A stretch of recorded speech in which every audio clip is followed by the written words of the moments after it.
వెన్ను చూపకుండా ప్రజాక్షేత్రంలో కలబడదాం, కెరటంలా నిలబడతాం, అప్పుడే ఆవిర్భావ వేడుకలు జరుపుకుంటానని చెప్పిన Janasena chief deputy CM Pawan Kalyan అన్నట్టుగానే సక్సెస్ రీసౌండ్ వచ్చేలాగా ఎలా ఉంటుందో తెలిసే ఆవిర్భావ సభ నిర్వహిస్తున్నారు. పుష్కర కాలాన్ని పురస్కరించుకుని చిత్రాడ వేదికపై మోత మోగించేందుకు సిద్ధమయ్యారు. Janasena the rise and rule కళ్లకు కట్టేలా అంతకుమించి ఏర్పాట్లు చేశారు. మరి పవన్ కళ్యాణ్ ఏం మాట్లాడబోతున్నారు? సభ పేరే జయకేతనం అని పేరు పెట్టిన ఆయన ఇటు పార్టీ కార్యకర్తలు అటు రాష్ట్ర ప్రజలకు ఎలాంటి సందేశం ఇవ్వబోతున్నారు? ఆవిర్భావ దినోత్సవం రోజు ఏమైనా అదిరిపోయే న్యూస్ చెప్పబోతున్నారా? ఇప్పుడు ఇవే క్వశ్చన్స్ ఉత్కంఠ రేపుతున్నాయి. ఎన్నో మరపురాని జ్ఞాపకాలు ఇచ్చిన పిఠాపురం నియోజకవర్గ ప్రజలకు నిండు మనసుతో థ్యాంక్స్ చెప్పుకుందాం అనే నినాదంతో జరుగుతోన్న ఈ సభలో పవన్ దాదాపు 2 గంటల పాటు ప్రసంగించే అవకాశం ఉందట. ముఖ్యంగా పార్టీ కోసం ఇన్నాళ్లు కష్టపడ్డ వాళ్లను గుర్తించాలని భావిస్తోన్న పవన్ కీలక ప్రకటన చేసే ఛాన్స్ ఉంది. భవిష్యత్ కార్యాచరణతో పాటు కూటమి ప్రభుత్వ ప్రగతిని ప్రజలకు పవన్ వివరిస్తున్నట్టుగా తెలుస్తోంది. అలాగే 12 ఏళ్లుగా పార్టీని నమ్ముకుని ఉన్న కార్యకర్తల కోసం కూడా పవన్ కీలక ప్రకటన చేసే అవకాశం ఉందంటున్నారు పార్టీ శ్రేణులు. మొత్తంగా పవన్ ఏం మాట్లాడతారని రాష్ట్రం మొత్తం ఇప్పుడు ఆసక్తిగా ఎదురుచూస్తోంది.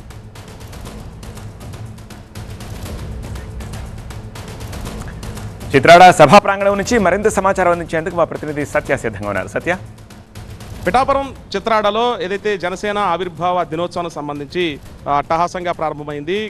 మొత్తం ప్రముఖులు రాజకీయ నాయకులతో పాటు స్థానిక ఎమ్మెల్యేలు మంత్రులు కూడా చేరుకున్నారు. అయితే పవన్ కళ్యాణ్ ఏం ఏదైతే 12 ఏళ్ల చరిత్రలో ప్రస్తుతం జనసేనకు సంబంధించినటువంటి సంస్థాగతంగా పార్టీని వదలకుండా జెండా మోస్తున్న వాళ్ళకి ప్రాధాన్యత ఇవ్వబోతున్నట్లుగా మొదటి అంటే కొన్ని తీర్మానాలు ప్రకటించే అవకాశం ఉందంటూ కూడా జనసేన వర్గాలు అయితే చెప్తున్నాయి. జనసేనకు సంబంధించినటువంటి పార్టీకి సంబంధించినటువంటి దిశానిర్దేశం పవన్ కళ్యాణ్ ఏం చెప్పబోతున్నారు? ఉదయం 10 గంటలకే పెద్ద ఎత్తున జనసేన నాయకులతో పాటు కార్యకర్తలు కూడా సభాస్థానానికి చేరుకున్నారు. అయితే పవన్ కళ్యాణ్ స్పీచ్ ఎంతసేపు ఉండబోతుంది, ఏం మాట్లాడబోతున్నారు అనేది మాత్రం ఆసక్తి నెలకొంది. ప్రస్తుతం అయితే మాత్రం పవన్ కళ్యాణ్కి సంబంధించినటువంటి ఏదైతే కొన్ని తీర్మానాలు చేసుకోబోతున్నారో తీర్మానాలు ఏ రకంగా ఉండబోతున్నాయి, పవన్ కళ్యాణ్ ఏం మాట్లాడబోతున్నారు, పార్టీకి సంబంధించినటువంటి సంస్థాగత విషయాలు ఏ చర్చకు రాబోతున్నాయి, ప్రస్తుతం అంటే వచ్చే ఎన్నికలకు సంబంధించిన కూటమి ప్రభుత్వంతో కలిసి వెళ్తానన్నది పక్కన పెడితే పార్టీ పరంగా ఈ రోజు చూస్తే కనుక లక్షల మంది కార్యకర్తలందరూ హాజరైన నేపథ్యంలో నిర్ణయాలు అంటే ఇక్కడ కార్యకర్తలను చూసి ఉమ్మడి తూర్పుగోదావరి జిల్లానే కాదు అన్ని జిల్లాల నుంచి వచ్చినటువంటి కార్యకర్తల ఉత్సాహాన్ని చూసి పవన్ కళ్యాణ్ స్పీచ్ ఏ రకంగా ఉండబోతుంది, పార్టీని వచ్చే ఎన్నికలకి ఏ రకంగా సిద్ధం కావాలి, ఇప్పటికే ఆయా నియోజకవర్గాలకు సంబంధించినటువంటి సమన్వయ కమిటీలను కూడా వేసే విధంగా కూడా ఇప్పుడు తీర్మానాల్లో ప్రకటించే అవకాశం ఉందా, తీర్మానాల్లో పార్టీకి సంబంధించి సింగిల్ స్టాండ్ మీద వెళ్ళాలా, ఎజెండా ఏ రకంగా ఉండబోతుంది, కూటమి ప్రభుత్వంతో వచ్చే ఎన్నికలకి ఏ రకంగా ముందుకి కలిసికట్టుగా వెళ్ళాలి, లేదంటే జనసేన బలాబలాలు చూసుకుని అంటే ఇదంతా కూడా మాట్లాడేటువంటి అవకాశం కనిపిస్తుంది. ఇప్పటివరకు డిప్యూటీ సీఎంగా చూసినటువంటి పవన్ కళ్యాణ్ని సీఎంగా చూడాలనేది మా కోరికంటూ కూడా చాలా మంది కార్యకర్తలు చెప్తున్న నేపథ్యంలో ఇప్పుడు పవన్ కళ్యాణ్ స్పీచ్ కాస్త ఆసక్తి కొద్దిసేపట్లోనే పవన్ కళ్యాణ్ స్పీచ్ ప్రారంభం కాబోతున్న నేపథ్యంలో ఆ స్పీచ్లో పార్టీకి సంబంధించినటువంటి కీలకమైన విషయాలతో పాటు తీర్మానాలు, అలాగే పిఠాపురం నియోజకవర్గం నుంచి గెలిపించినటువంటి ప్రజలకి కృతజ్ఞతతో పాటు కాకినాడ, తూర్పుగోదావరి అనేక జిల్లాలకు సంబంధించినటువంటి అంటే ప్రస్తుతం పట్టణాభివృద్ధితో పాటు అలాగే టూరిజంని పెద్ద ఎత్తున అలాగే సినిమా ఇండస్ట్రీని పెద్ద ఎత్తున ఆయన తీసుకురావాలంటూ ముందు నుంచి మాట్లాడుతున్న నేపథ్యంలో ఇప్పుడు ప్రకటించబోయేటువంటి కొన్ని తీర్మానాలు, ఆయన చేసేటువంటి అభివృద్ధి కార్యక్రమాలు, అలాగే పార్టీ గురించి ఏం మాట్లాడబోతున్నారు అనేది మాత్రం కాస్త ఆసక్తిగా ఎదురు చూస్తున్నారు జనసేన కార్యకర్తలు. అలాగే స్థానికంగా ఉన్నటువంటి మంత్రులు, ఎమ్మెల్యేలు కూడా పార్టీ పరంగా పార్టీ ఆవిర్భావ 12వ ఆవిర్భావ దినోత్సవం సందర్భంగా 11 ఏళ్ల చరిత్రలో ఇలాంటి సభ ఎప్పుడు కూడా కనీవిరియని రీతిలో జరిగింది కాబట్టి ఈ సభలో ఆయన మాట్లాడేటువంటి మాటలను బట్టి పార్టీ ముందుకెళ్తున్నట్టు కూడా సీనియర్ నేతలు ఆశాభావం వ్యక్తం చేస్తున్నారు. ఇది ప్రస్తుతం సభలో కాసేపట్లో పవన్ కళ్యాణ్ స్పీచ్ ఉండబోతుంది. ఆ స్పీచ్ ఇప్పుడు కార్యకర్తలంతా కూడా ఆసక్తిగా తిలకించబోతున్నారని చెప్పుకోవాలి. రైట్ సత్య. ఇక సెకండ్ సూపర్ ఎక్స్క్లూజివ్ న్యూస్ చూద్దాం. పచ్చని పార్టీకి పంచసూత్రాలను నిర్దేశించారు టీడీపీ అధినేత చంద్రబాబు. అటు పార్టీ అభివృద్ధి చెందాలన్నా, ఇటు మంచి ప్రభుత్వంగా పేరు తెచ్చుకోవాలన్నా కూడా నేతలు, ప్రజాప్రతినిధులు ఈ పంచసూత్రాలను పాటించాల్సిందే అని స్పష్టం చేశారు. ఆ పంచసూత్రాలేంటో చూద్దాం. వైసీపీతో దూరం. ఈ అంశంపై మాత్రం చాలా సీరియస్ గా ఉన్నారు చంద్రబాబు. దీనిపై ఇప్పటికే నేతలకు క్లియర్ డైరెక్షన్ ఇచ్చిన పార్టీ అధినేత టెలికాన్ఫరెన్స్ లో మరోసారి శ్రేణులకు హెచ్చరికలు జారీ చేశారు. ఏ స్థాయిలో కూడా వైఎస్ఆర్ కాంగ్రెస్ పార్టీ నేతలతో రిలేషన్ పెట్టుకోవద్దు అని స్పష్టం చేశారు. అయితే సంక్షేమ పథకాల అమలు మాత్రం ఎలాంటి వివక్ష ఉండదని తేల్చి చెప్పారు. సంక్షేమ పథకాలు వేరు, రాజకీయపరమైన సంబంధాలు వేరని స్పష్టం చేశారు. దీనిపై వైసీపీ నేతలు చేస్తున్న తప్పుడు ప్రచారాన్ని క్షేత్రస్థాయిలో తిప్పికొట్టాలని నేతలను ఆదేశించారు. ఇక రెండోది జనంలోనే నేతలతో పాటు ఎంపీలు, ఎమ్మెల్యేలు, ఇతర ప్రజాప్రతినిధులు అంతా జనాల్లోనే ఉండాలని స్పష్టం చేశారు టీడీపీ అధినేత చంద్రబాబు. ఇన్ఛార్జ్ మంత్రులకు కేటాయించిన జిల్లాల్లో రెగ్యులర్ గా పర్యటించాలని ఆదేశించారు. దీనిపై అలసత్వం వద్దన్నారు. పర్యటనల సంఖ్యను పెంచాలని చెప్పారు. ఇక మూడోది గ్రూపులు కట్టొద్దు. పార్టీలో గ్రూపుల సంస్కృతిని ఏ స్థాయిలో కూడా సహించేది లేదన్నారు చంద్రబాబు. తెలుగుదేశం పార్టీలో గ్రూప్ రాజకీయాలకు తావివ్వకుండా చూసే బాధ్యత మంత్రులదేనని స్పష్టం చేశారు. ప్రతిపక్షంలో ఉన్నట్టే ఇప్పుడు కూడా నేతలంతా హుందాగా వ్యవహరించాలన్నారు. ఇక నాలుగోది కూటమిలో తగవులొద్దు. కూటమి పార్టీలైన జనసేన, బీజేపీ నేతలను కూడా కలుపుకుని ముందుకు వెళ్లాలని టీడీపీ శ్రేణులకు స్పష్టం చేశారు చంద్రబాబు. కూటమిలో విభేదాలు సృష్టించేందుకు వైసీపీ ప్రయత్నిస్తుందన్న ఆయన వారికి ఆ అవకాశం ఇవ్వకుండా టీడీపీ నేతలు వ్యవహరించాలన్నారు. అన్ని అంశాల్లోనూ మూడు పార్టీల నేతలు, కార్యకర్తలను పరిగణలోకి తీసుకోవాలని నిర్ధారించారు. ఇక ఫిఫ్త్ వన్, పనితీరును బట్టే పదవులు ఉంటాయని క్లారిటీ ఇచ్చారు. టీడీపీ నేతలు ఆసక్తిగా ఎదురుచూస్తున్న నామినేటెడ్ పదవుల భర్తీపై కూడా క్లారిటీ ఇచ్చారు చంద్రబాబు. నామినేటెడ్ పదవుల భర్తీకి కసరత్తు చేస్తున్నామన్న ముఖ్యమంత్రి పేర్లను సిఫారసు చేసేందుకు కొంతమంది నేతలు ఆలస్యం చేస్తున్నారని మండిపడ్డారు. ఆయా పదవుల కోసం పార్టీకి కష్టపడిన వారి వివరాలు అందించాలని సూచించారు. నామినేటెడ్ పదవుల కోసం వచ్చిన 60,000 దరఖాస్తులను నిశితంగా పరిశీలిస్తున్నట్టు చెప్పారు. సరైన వ్యక్తులను సరైన పదవుల్లో నియమిస్తామని కూడా చెప్పారు. మొదటిసారే పదవులు రాలేదని అనుకోవద్దని, 2 ఏళ్ల పదవీకాలం ముగిశాక మిగిలిన వారికి అవకాశాలు కల్పిస్తామని చెప్పారు సీఎం. ఇక ఇప్పటికే పదవులు తీసుకున్న వారు ప్రతిభను కూడా పర్యవేక్షిస్తామని చెప్పారు. రాష్ట్ర వ్యాప్తంగా 21 ప్రధాన ఆలయాలకు చైర్మన్ల నియామకం చేపడతామని స్పష్టం చేశారు. ఇదే అంశానికి సంబంధించి పూర్తి సమాచారాన్ని మా అసోసియేట్ ఎడిటర్ ఈశ్వర్ అందిస్తారు. ఈశ్వర్, పంచసూత్రాలను చాలా క్లియర్ గా చెప్పారు టీడీపీ అధినేత చంద్రబాబు. మరి పార్టీ శ్రేణులు ఏ విధంగా రిసీవ్ చేసుకున్నాయి? ఇంకా నియామకాలు చేపడతాము, నామినేటెడ్ పదవుల్లో నియమిస్తామని చెప్పారు. ఎప్పటి వరకు నియమిస్తారు? నిరంతరం రాజకీయ కార్యకలాపాలతో బిజీగా ఉండే ముఖ్యమంత్రి చంద్రబాబు ఈరోజు హోలీ రోజు కూడా దాదాపుగా అందరూ హోలీ సెలబ్రేట్ చేసుకుంటున్న సమయంలో కూడా ముఖ్యమంత్రి రాష్ట్ర రాజకీయాలకు సంబంధించి, రాష్ట్ర అభివృద్ధి సంక్షేమ కార్యక్రమాల గురించి మరొకసారి పార్టీ నేతలతో, అలాగే పార్టీ ఎమ్మెల్యేలు, మంత్రులతో రివ్యూ చేసే కార్యక్రమాన్ని చేపట్టారు.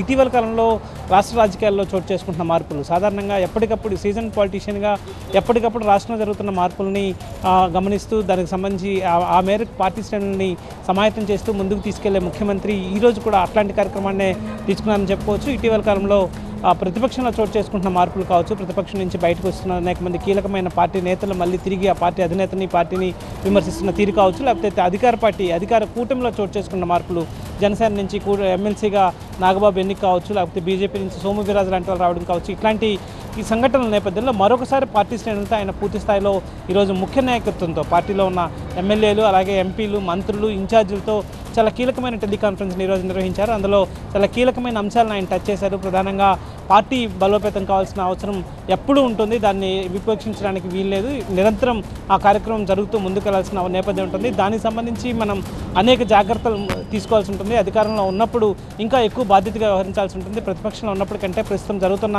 పరిణామాల నేపథ్యంలో చాలా వేగంగా ముందుకు వెళ్లాల్సిన అవసరాన్ని, అదే సమయంలో అభివృద్ధిని, సంక్షేమాన్ని ప్రజలకు చేరవేయాల్సిన బాధ్యతని తీసుకోవాల్సిన అవసరం ఉందంటూ పార్టీని బలోపేతం చేసే ఒక కార్యక్రమాన్ని ఆయన తీసుకున్నారు. అదే క్రమశిక్షణకు సంబంధించి కూడా చాలా కీలకమైన అంశాల నుంచి ఆయన చెప్పే ప్రయత్నం చేశారు. అదే సమయంలో పదవులు ఎవరైతే కష్టపడ్డారో వాళ్ళకి ఖచ్చితంగా పదవులు అందిస్తాం, అందులో ఎలాంటి సందేహం లేదు. కష్టపడ్డ వాళ్ళకి సరైన రీతిలో గుర్తింపించేందుకు పార్టీ తీవ్రమైన ఎక్సర్సైజ్ చేస్తోంది. కేవలం కొంతమందికి మాత్రమే పదవులు అనుకోవద్దు, మళ్ళీ తిరిగి 2 సంవత్సరాలకి మళ్ళీ ఇతరులకు కూడా అవకాశం ఇచ్చే కార్యక్రమాన్ని కల్పిస్తాం. పదవులను కేవలం హోదాగా మాత్రమే చూడకుండా బాధ్యతగా చూస్తూ పార్టీ బలోపేతానికి ఆ హోదాను వినియోగించాలంటూ ఆయన చెప్పే ప్రయత్నం చేశారు. అదే సమయంలో నామినేటెడ్ పదవులను కూడా వీలైనంత త్వరగా, వాస్తవానికి మార్చి నెలాఖరులోపే నామినేటెడ్ పదవులు ఇస్తామని గతంలో అనేక సార్లు చెప్పారు. తిరిగి మళ్ళీ ఈరోజు అదే పని ఆయన చేశారు. దాదాపు రాష్ట్రంలో 21 ప్రధానమైన దేవాలయాలు ఉన్నాయి. ఆ దేవాలయాల కమిటీలకు కూడా త్వరలోనే వాటికి సంబంధించిన కమిటీలు వేస్తాం. అదే సమయంలో మరికొంతమంది ఎమ్మెల్యేల నుంచి స్థానికంగా ఎవరినైతే రికమెండ్ చేస్తున్నారో, ఎవరైతే యాక్టివ్గా రోల్ ప్లే చేశారో వాళ్ళకి సంబంధించిన నేమ్స్ ఇంకా రావాల్సిన అవసరం ఉంది. కాబట్టి ఆ ప్రయత్నం కూడా చేయమని చెప్పే ప్రయత్నం చేశారు. సో మొత్తానికి ఇంకొక చాలా స్పష్టమైన సూచన ఒకటి, వైసీపీ కార్యకర్తలకి ప్రభుత్వ పథకాలు అందించడం లేదంటూ ఒక దుష్ప్రచారం జరుగుతోంది. అట్లాంటి అసత్య ప్రచారాన్ని ఖండిస్తూ రాజకీయాలకి, ఇట్లాంటి అభివృద్ధి కార్యక్రమాలకి సంబంధం లేదు, రాజకీయ పార్టీలకు సంబంధం లేకుండా సంక్షేమ కార్యక్రమాలు అందుతాయన్న అంశాన్ని కూడా బలంగా తీసుకెళ్లారంటూ ఆయన చెప్పే ప్రయత్నాన్ని ఈరోజు టెలికాన్ఫరెన్స్ ద్వారా గట్టిగా చేశారని మనం చెప్పవచ్చు. ఇక ప్రైవేటీకరణ లేదని పదే చెబుతున్న కేంద్ర పెద్దలు సైతం హామీ ఇస్తున్న విశాఖ స్టీల్ ప్లాంట్ కార్మికులు మాత్రం వెనక్కి తగ్గట్లేదు. నిరసనల్ని కొనసాగిస్తూనే ఉన్నారు. అసలు వాళ్ళు వినిపిస్తున్న కొత్త డిమాండ్స్ ఏంటో చూద్దాం.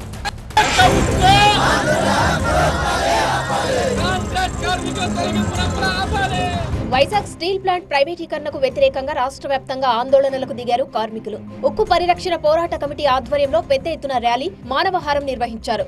కుర్మన్నపాలెంతో పాటు పాత గాజువాకలోనూ ధర్నాకు దిగారు. ప్లాంటును సెయిల్లో విలీనం చేయాలంటూనే కార్మికుల తొలగింపు ప్రక్రియను ఆపాలని, తొలగించిన ఉద్యోగులను మళ్లీ విధుల్లోకి తీసుకోవాలని డిమాండ్ చేశారు. స్టీల్ ప్లాంట్కు సొంత గనులు కేటాయించాలన్నారు. కార్మికులకు మద్దతుగా నిలిచిన సిపిఐ కూడా పలుచోట్ల ఆందోళనకు దిగింది. ఇప్పటికైనా స్పందించి కార్మికుల కష్టాలను తీర్చాలంటూ కేంద్ర రాష్ట్ర ప్రభుత్వాలను కోరారు సిపిఐ నాయకులు. వైజాగ్ స్టీల్ ప్లాంట్కి సొంత గనులు కేటాయించాలి లేదా సెయిల్లో విలీనం చేయాలి. 8,500 మంది నిర్వాసితులకి ఉద్యోగాలు ఇవ్వాలి. ప్లాంటుని పూర్తి స్థాయి ఉత్పత్తితో నడిపించాలి. దీంతో పాటు అక్రమంగా తొలగిస్తున్నటువంటి కాంట్రాక్ట్ కార్మికులు తొలగింపులు వెంటనే నిలిపివేయాలి. తొలగించిన కార్మికులు వెంటనే విధుల్లో తీసుకోవాలి. కార్మిక నేతలపై ఇచ్చిన షోకాజ్ నోటీసుల్ని రద్దు చేయాలని డిమాండ్ చేస్తూ ఈరోజు రాష్ట్ర వ్యాప్తంగా ఆందోళన కార్యక్రమాలు జరుగుతున్నాయి. 1492 రోజులుగా దీక్ష చేస్తున్న ఏ ఒక్క నాయకుడు పట్టించుకోవట్లేదన్నారు కార్మికులు. నేతల మాటలు ఒకలా, స్టీల్ ప్లాంట్ లో జరిగే పరిణామాలు మరోలా ఉంటున్నాయంటూ ఆగ్రహం వ్యక్తం చేస్తున్నారు. కేంద్ర రాష్ట్ర ప్రభుత్వాలు దిగొచ్చి తమ డిమాండ్లను నెరవేర్చే వరకు వెనక్కి తగ్గే ప్రసక్తే లేదంటున్నారు. మా ప్రతినిధి ఖాజా మరిన్ని డీటెయిల్స్ అందించడానికి సిద్ధంగా ఉన్నారు. ఖాజా, కేంద్రం రాష్ట్రం ప్రైవేటీకరణ రద్దుకే సానుకూల సంకేతాలు ఇస్తున్నా కూడా కార్మికుల్లో మాత్రం ఇంకా నిరసనలు వెల్లువెత్తుతూనే ఉన్నాయి. వారి డిమాండ్స్ వినిపిస్తూనే ఉన్నారు. మరి వాటి పట్ల అధికారుల నుంచి ఏమైనా స్పందన వస్తోందా?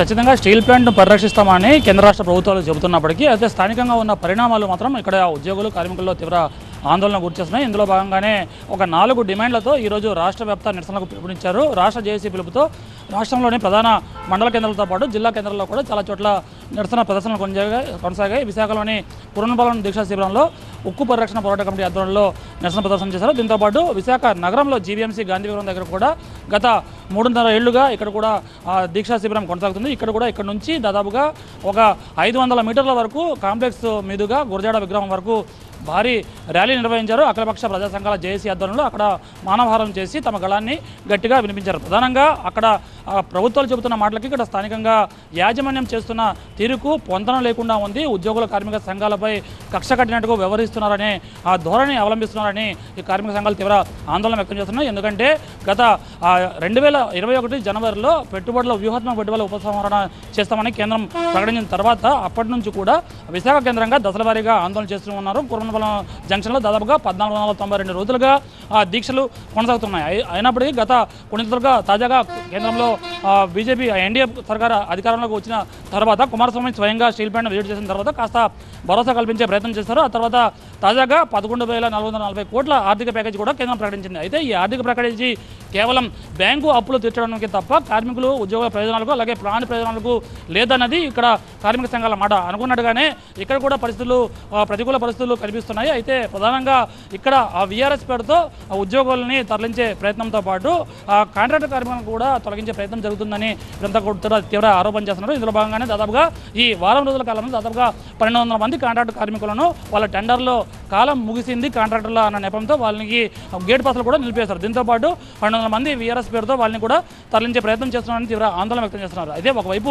భరోసా కల్పిస్తున్నాయి, మరోవైపు నిపుణులైన ఉద్యోగులు కార్మికులు లేకుండా ప్లాంట్ ఏ విధంగా ముందుకు తీసుకెళ్తారో ప్లాంట్ భవిష్యత్తు ఏ విధంగా ఉంటుందని దానిపై ఇప్పుడు ఆందోళన ఉంది. మరోవైపు స్టీల్ ప్లాంట్కు ఏదైతే 11,440 కోట్లు ప్రకటించిందో అది బ్యాంకు అప్పులకే సరిపోయింది తప్ప ముడి సరుకు కొనుగోలుకు కూడా ఇప్పుడు పరిస్థితి లేదు అన్నది కార్మిక సంఘాల వాదన. ఇలాగ ముడి సరుకు ఒకవైపు కొనుగోలు చేసే పరిస్థితి లేదు. దీంతోపాటు 3వ బ్లాస్ట్ ఫర్నెస్ కూడా ఇప్పటి వరకు ఉత్పత్తి ప్రారంభించలేదు. దీంతోపాటు కార్మికులు ఉద్యోగాలు సాగనంపే ప్రక్రియ కొనసాగుతుంది. ఈ నేపథ్యంలోనే ప్లాంట్ ఏ విధంగా భవిష్యత్తులో రివైవ్ కాగలదు అన్న ఆందోళన అయితే ఇప్పుడు వ్యక్తమవుతుంది. వెంటనే ఇప్పటికైనా ప్రభుత్వం స్పందించాలి, తమకు పూర్తి స్థాయిలో భద్రతకు భరోసా ఇవ్వాలి, ఉద్యోగ భద్రత కల్పించాలి అనే ఒక డిమాండ్తో ఈరోజు కూడా నిరసన వ్యక్తమైంది. దీంతోపాటు ఎవరైతే స్టీల్ ప్లాంట్ కోసం తమ భూములు కోల్పోయి నిర్వాసితులు ఉన్నారో వాళ్ళు కూడా దాదాపుగా 8,000 మంది ఇంకా ఉపాధి కోసం ఎదురు చూస్తూనే ఉన్నారు. వారికి ఉపాధి కోసం ఇచ్చే భరోసా ఏంటి, కార్మికులకు ఉద్యోగ భద్రత ఏంటి, అలాగే ఉద్యోగులకు గత 6 నెలలుగా పూర్తి స్థాయిలో 100% జీతాలు ఇప్పటి వరకు ఇచ్చే పరిస్థితి లేదు. అయితే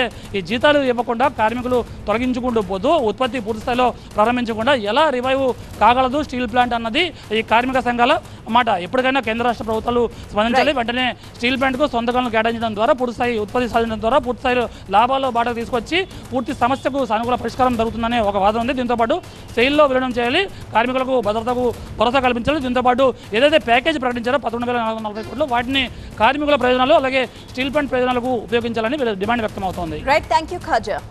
నియోజకవర్గాల పునర్విభజనతో దక్షిణాది రాష్ట్రాలకు జరుగుతున్న అన్యాయంపై అఖిలపక్ష సమావేశం ఏర్పాటు చేయాలని తెలంగాణ ప్రభుత్వం నిర్ణయించింది. అయితే డీలిమిటేషన్ అనేది అసలు చర్చించే అంశమే కాదు, అఖిలపక్షం పేరుతో అనవసర రాద్ధాంతం ఎందుకని ప్రశ్నిస్తోంది కమలం పార్టీ. 2026 తర్వాత పార్లమెంట్లో 3/2 మెజారిటీతో రాజ్యాంగ సవరణ జరిగిన తర్వాత అన్ని పార్టీల ఏకాభిప్రాయంతోనే నియోజకవర్గాల పునర్విభజన జరుగుతుంది అనేది బీజేపీ ఇస్తున్న భరోసా. లేని అంశం గురించి అఖిలపక్షం సమావేశం ఎందుకు? ముందు 6 గ్యారెంటీలపై అఖిలపక్ష సమావేశం పెట్టాలని బీజేపీ ఎంపీ లక్ష్మణ్ డిమాండ్ చేశారు. 6 గ్యారెంటీలపై చర్చకు బీఆర్ఎస్ కూడా డిమాండ్ చేయాలన్నారు. కారు పార్టీ కూడా ఈ అఖిల పక్షానికి దూరంగా ఉండాలని డిసైడ్ అయింది. ఇటీవల కూడా కేంద్రం నుంచి తెలంగాణ రాష్ట్రానికి రావాల్సిన నిధులు, ప్రాజెక్టులు రాబట్టడం కోసం అఖిల పక్షం నిర్వహించింది తెలంగాణ ప్రభుత్వం. కానీ రకరకాల రాజకీయేతర కారణాలు చూపుతూ పిలుపులే సరిగ్గా లేవంటూ 2 ప్రధాన పార్టీలు డుమ్మా కొట్టేశాయి. మజ్లీస్ నుంచి అసదుద్దీన్ తప్పిస్తే విపక్ష ఎంపీ ఒక్కరూ హాజరు కాలేదు. అయితే ఇప్పుడు మళ్లీ మరో అఖిల పక్షానికి ప్లాన్ చేశారు. సబ్జెక్ట్ మాత్రం డీలిమిటేషన్. మరి ఈ సమావేశానికి ఎవరు హాజరవుతారన్నది హాట్ టాపిక్ గా మారింది. అసలు లేని అంశం మీద మీరు ఇవాళ అఖిలపక్షం అంటే నేను అడుగుతున్నా, ఇవాళ డిమాండ్ చేస్తున్న రేవంత్ గారు, మీకు నిజంగా చిత్తశుద్ధి 14-15 నెలలు మీరు ఎన్నికల ముందు ఇచ్చిన గ్యారంటీలు, హామీల మీద అఖిలపక్ష సమావేశం పెట్టండి. ఎన్ని అమలు పరిచారో, ఎన్ని అమలు చేయలేదో అది తేలిపోతుంది. మీరు ఈ రకంగా కపదాటి వైఖరి అవలంబిస్తూ మీరు ఇచ్చిన హామీలను పక్కదో పట్టించడానికి మీ గ్యారంటీలు ఇవాళ చెల్లకుండా పోయినాయి. కాబట్టి దాని మీద అఖిలపక్షాన్ని పెట్టి తెలంగాణ గురించి మాట్లాడమంటే మీరేదో దక్షిణాది గురించి తెలంగాణలో ఇవాళ మీరు పూర్తిగా వైఫల్యం చెందారు. కాబట్టే అఖిలపక్ష సమావేశం పెడితే మొదటగా మీరు కేటీఆర్ గారిని నేను అడుగుతున్నాను, డిమాండ్ చేయండి మీరు అఖిలపక్షం మీ వైఫల్యాల మీద. అది వదిలేసి ఇవాళ లేని ఎజెండా మీద అఖిలపక్షం అంటే ఇవాళ నవ్వుకుంటున్నారు ప్రజలు. ఇదే అంశానికి సంబంధించి మనకి పూర్తి అప్డేట్స్ ఇవ్వడానికి మా TV9 సీనియర్ కరెస్పాండెంట్ ప్రభాకర్ సిద్ధంగా ఉన్నారు. ప్రభాకర్, చెప్పండి, అఖిలపక్ష సమావేశానికి ఇరు పార్టీలు హాజరయ్యే అవకాశం ఉందా? బీజేపీ, బీఆర్ఎస్ పార్టీలు, లేకపోతే అఖిలపక్ష ఎజెండానే కరెక్ట్ కాదు అని అంటున్నారు. పోనీ ఎజెండా మార్చుకునే అవకాశాలు ఏమైనా కనిపిస్తున్నాయా? ఎజెండా పక్కన పెడితే అసలు ఇప్పటివరకు అఖిలపక్షం పైన ఒక క్లారిటీ రాలేదు. దీనికి సంబంధించిన బాధ్యతను డిప్యూటీ సీఎం బట్టి విక్రమార్క అట్లాగే జానారెడ్డికి అప్పగించింది ప్రభుత్వం. సీఎం కూడా దీన్నే ప్రకటించారు. కాకపోతే ఇప్పటి వరకు కనీసం ఇన్విటేషన్కు సంబంధించిన లెటర్ను కూడా డిప్యూటీ సీఎం నుంచి రాలేదు ఇప్పటిదాకా. దాంతోపాటుగా ఓన్లీ ప్రెస్ నోట్కు మాత్రమే పరిమితమయ్యారు అనేది ఇప్పటిదాకా ప్రతిపక్షాల మాట. దాంతోపాటుగా ఎప్పుడు అఖిలపక్షాన్ని పెడుతున్నామనేది ఇప్పటికీ ప్రభుత్వానికి క్లారిటీ లేదు. దాంట్లో ఇప్పటికే సీఎం చాలా క్లారిటీగా చెప్పారు, ఆ బాధ్యతను మేము డిప్యూటీ సీఎంకు జానారెడ్డికి అప్పగించామని చెప్పారు. కానీ ఇక్కడ నుంచి మాత్రం ఎప్పుడు అఖిలపక్షం ఉంటుంది, ఎన్ని పార్టీలు అటెండ్ అవుతున్నాయి, వేదిక ఏంటి అనేది అయితే లేదు. ఢిల్లీలో సీఎం మాట్లాడినప్పుడు కూడా చాలా క్లారిటీగా చెప్పారు, తమిళనాడులో ఈ నెల 22న పెడుతున్న అఖిలపక్షానికి వెళ్ళడానికి మేము సిద్ధంగా ఉన్నాం. పార్టీ హైకమాండ్ నుంచి పర్మిషన్ తీసుకోవాల్సి ఉంది. నేనైతే ఇప్పటికే సదరన్ స్టేట్స్కి అన్యాయం జరుగుతుంది కాబట్టి డీలిమిటేషన్లో సదరన్ స్టేట్ అన్నింటికీ అన్యాయం జరిగే అవకాశం ఉంది కాబట్టి దీన్ని లీడ్ చేయాల్సిన అవసరం ఉంది, దీన్ని కొనసాగించాల్సిన అవసరం ఉందని సీఎం చెప్పారు. దాంట్లో భాగంగానే క్యాబినెట్ కూడా అప్రూవ్ చేసింది. క్యాబినెట్లో కూడా చర్చించారు. తెలంగాణ రాష్ట్రంలో అఖిలపక్ష సమావేశం పెట్టి అన్ని పార్టీల సలహాలు, సూచనలు తీసుకోవాలి. కేంద్ర మంత్రి, రాష్ట్ర అధ్యక్షుడిగా, బీజేపీ రాష్ట్ర అధ్యక్షుడిగా ఉన్న కిషన్ రెడ్డిని కూడా దీనికి పిలవాలి. అఖిలపక్ష సమావేశాలు మినిట్స్ అన్ని నోట్ చేపించి కేంద్రానికి వివరించాలి అని అనుకున్నప్పటికీ కూడా నిన్న కేటీఆర్ మాట్లాడుతూ, నిన్న తమిళనాడు నుంచి ఒక డెలిగేషన్ వచ్చింది. అటు కాంగ్రెస్ని ఆహ్వానించింది, ఇటు బీఆర్ఎస్ని ఆహ్వానించింది.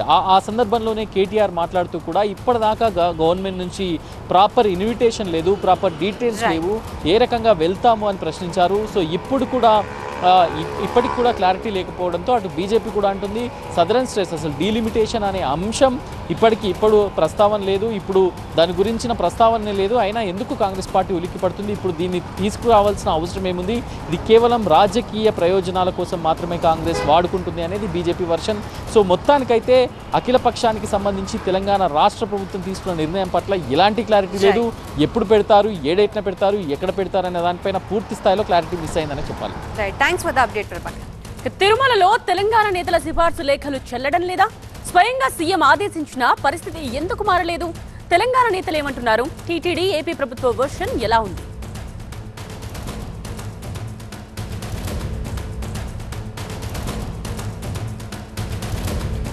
స్పెషల్ కరెస్పాండెంట్ మురళి లైవ్ లోనే ఉన్నారు మరిన్ని డీటెయిల్స్ అందించడానికి. మురళి, సీఎం స్వయంగా ఆదేశించినప్పటికీ కూడా ఎందుకు మార్పు లేదు, ఎందుకు కంప్లైంట్స్ వస్తున్నాయి ఇంకా? అంటే తెలంగాణ ప్రభుత్వం నుంచి, తెలంగాణ ప్రజా ప్రతినిధుల నుంచి కూడా చాలా రోజుల నుంచి కూడా తిరుమలలో విఐపి దర్శనాలు తమ లేఖలపై దర్శనాలు ఇవ్వాలని ముందు నుంచి కూడా చాలామంది విజ్ఞప్తి చేస్తున్నారు. అయితే ఇటీవల ఆ రిక్వెస్ట్ను ఏపీ సీఎం చంద్రబాబు యాక్సెప్ట్ చేశారు. అలాగే టీటీడీ చైర్మన్ బీఆర్ నాయుడుతో కూడా దీనిపై చర్చించారు. ఒక లేఖను కూడా తెలంగాణ సీఎం రేవంత్ రెడ్డికి లేఖ కూడా ఏపీ సీఎం చంద్రబాబు రాశారు. సో ప్రతి వారం కూడా వారంలో 2 రోజుల పాటు అంటే సోమవారం నుంచి గురువారం వరకు అంటే శుక్ర, శని, ఆదివారాల్లో కేవలం ప్రోటోకాల్ మాత్రమే ఉంటుంది. ఎమ్మెల్యేలు స్వయంగా వస్తే తప్ప ఏపీలో ఉన్నటువంటి ఎమ్మెల్యేలకు కూడా దర్శనం కల్పించేటువంటి అంటే మిగిలినటువంటి సిఫార్సు లేఖలకు దర్శనాలు ఇచ్చేటువంటి అవకాశం లేదు. సో అలాంటప్పుడు ఈ 5 రోజుల్లో కేవలం 2 రోజుల పాటు దర్శనాలు కల్పించేలా చర్యలు తీసుకుంటామని లేఖలో ఆయన పేర్కొన్నారు.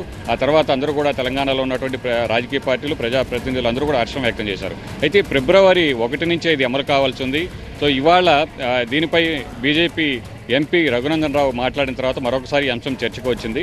అయితే ప్రభుత్వం నిర్ణయం తీసుకున్న టీటీడీ చైర్మన్తో ఆయన చర్చించిన తర్వాత ఆదేశాలు ఇచ్చినప్పటికీ కూడాను టీటీడీలో దర్శనాలకు సంబంధించి కావచ్చు, భక్తులకు సంబంధించి ఏ నిర్ణయం అమలు చేయాలన్నా కూడా టీటీడీ పాలక మండలి సమావేశంలో చర్చించి తీర్మానించిన తర్వాత మాత్రమే అది అమలయ్యేటువంటి అవకాశం ఉంది. అయితే ఈ ప్రభుత్వం దీనిపై ఒక నిర్ణయం తీసుకుంది, కానీ టీటీడీ పాలక మండలి అంశానికి సంబంధించి చర్చ అయితే ఇంకా జరగలేదు. ఈ నెల 29న పాలక మండలి సమావేశం ఉంది.